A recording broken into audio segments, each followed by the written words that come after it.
it's so complicated, and it's also infuriating to see that, in the meantime, students they aren't getting the services that they're entitled to.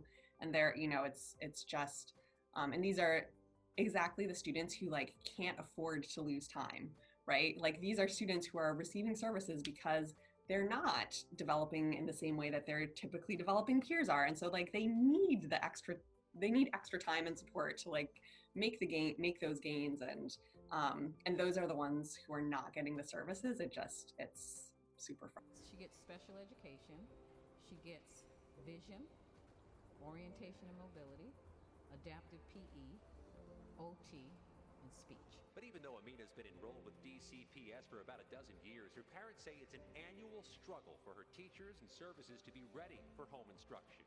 The I-Team found internal reports from the Virginia Department of Education, the Maryland State Department of Education, and D.C. education officials showing a critical shortage of special ed teachers. The downsides of the educational system is that we're presenting material in a way that's entirely homogenous to a broad number of people, when it's just evident that we're not all the same.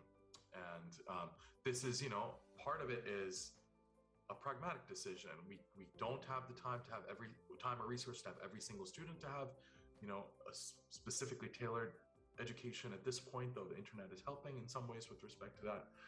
And I think special education programs come in to kind of fit that specific niche and account for the fact that right now education is tailored almost in a way that treats students as a homogeneous entity when they're decidedly not that.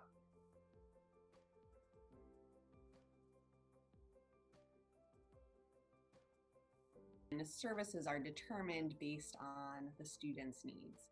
So for some students, that might, they might not have a very, strong need for very intensive services. And so they might, work with a special education teacher for one period of the day, 45 minutes or an hour or whatever the standard is in their school or in their state. For other students, they might need additional services. So it could be like speech and language therapy. It could be things like occupational therapy or physical therapy. Some students, older students, receive travel training. They might have received like travel training services or skills. And then, for a student who is blind or has a vision impairment, they might receive mobility training. So it depends on the student. One of the things that Teach Fair America emphasized is that, there's this broad educational gap, between low-income communities and high-income communities, often that track race lines. And I think one of the things that they sort of emphasized was special education as sort of the gap within the gap, as they used to put it. So, this group of students are the most overlooked with respect to their needs in a lot of ways, even though there are, significant resources devoted to them right now. Societally, it's a group that is sort of, that's how they used to communicate it, that it's sort of an education gap within the education gap, even, that's even more pronounced. I think oftentimes what it comes down to is it's a funding issue of like being able to like hire people to provide these services.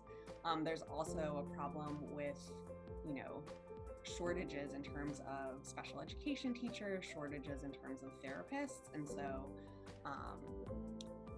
anything that we can do to support the, training and professional development of high quality therapists, high quality special education teachers. And that I think would include things like, providing funding for teachers to get trained. The importance of this, I did find that I had, extremely high expectations for my students, as you know. And, this is something that I had even for my 4th and 5th grade students. I did not care or pay attention to what grade level some material was supposed to be associated with.